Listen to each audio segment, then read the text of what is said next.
The next part of Case Manager Resources under Evaluation is the Assessment section. In this section, you will see that there are disability categories listed, as well as additional assessment areas.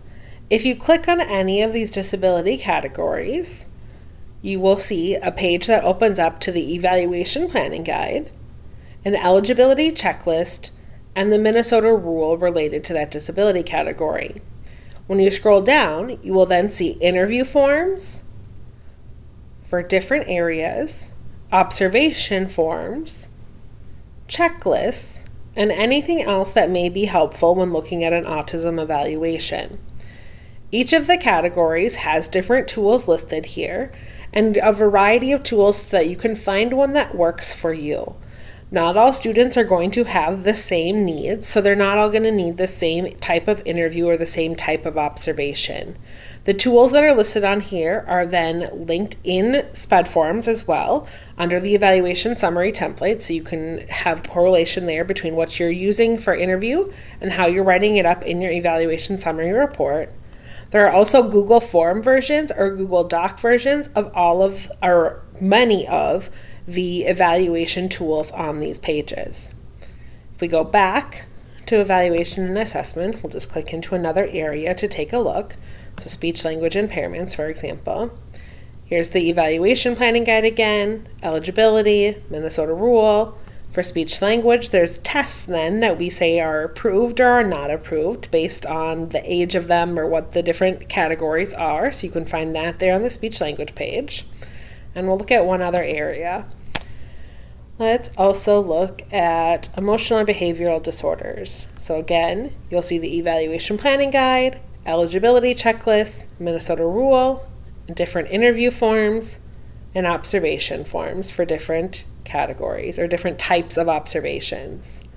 You'll find a lot of different information on this page or on any of these pages to help you determine what specific interview you may want to use for a specific student. But then when you go into SpEd forms and go into a student with their evaluation report, you'll see here, if I go into social emotional functioning, the pieces are here. So if I did a BASC, that BASC is there. Scrolling through all of that BASC right up to the functional behavior assessments. You see them, there's a spot for a parent interview, student interview, teacher interview, observations, and the record review that's done in the file review section or background information section. Here's where you can then put in what interviews were given to certain individuals. Remember, you can fill in the X's by hitting the search button to find and replace. So I want to find all of the X's and replace that with fake. So I'm going to find, and we're going to replace all. So it updates all of those. Scrolling back down here, past the BASC, where you can say what observations were completed where, and then there are those templates to just show fake was observed on what day, spot for you to put in that information. You can summarize the teacher information here, the parent information, all throughout the report. Once you have that done, so I'm going to save this section. You can go back to the evaluation report and go to a new section of it to find the other tools. So all of these pieces here will align with your evaluation tools.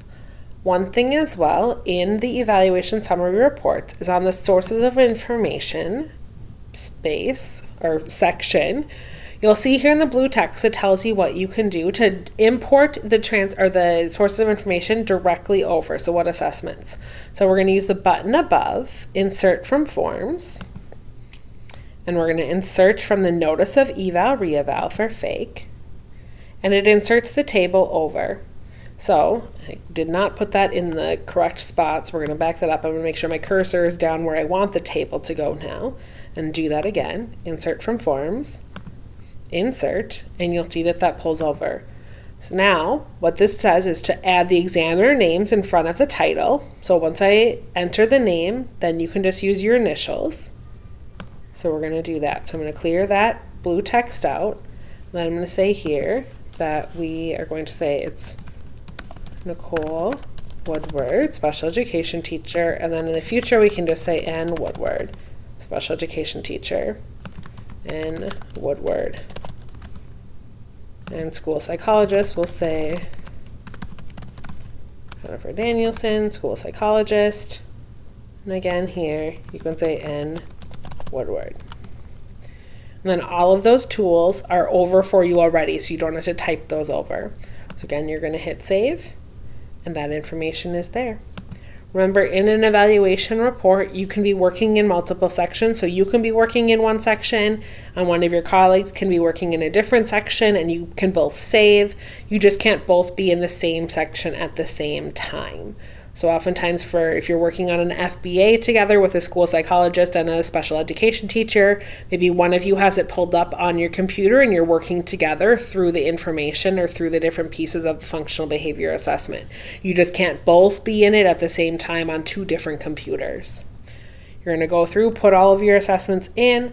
Once all of your assessments are in, you're going to have that saved. You're going to have a date for it, and you're going to make sure it's finalized.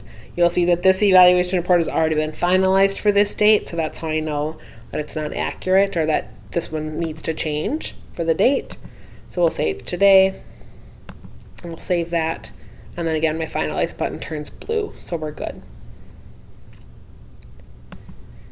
If you ever have something that you're using for a different assessment or an interview or observation form that you find really helpful, you can always submit feedback. So on the bottom of all the pages, you can hit the share feedback.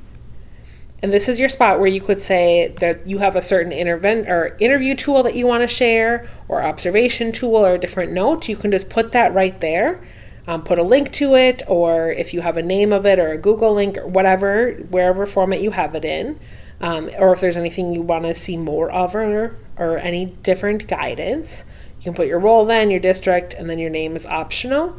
And then we'll take a look at it. There's a team that looks at the feedback from CMR to see whether we need to change any of our resources or add new ones there. We always want to make it as helpful as possible for all of you. So, looking in at evaluations and assessment, there are also pieces here about DAPE, secondary transition, which I'll click into. So again, just speaks about bottom line, evaluation planning guide, and more interview forms and track survey information there.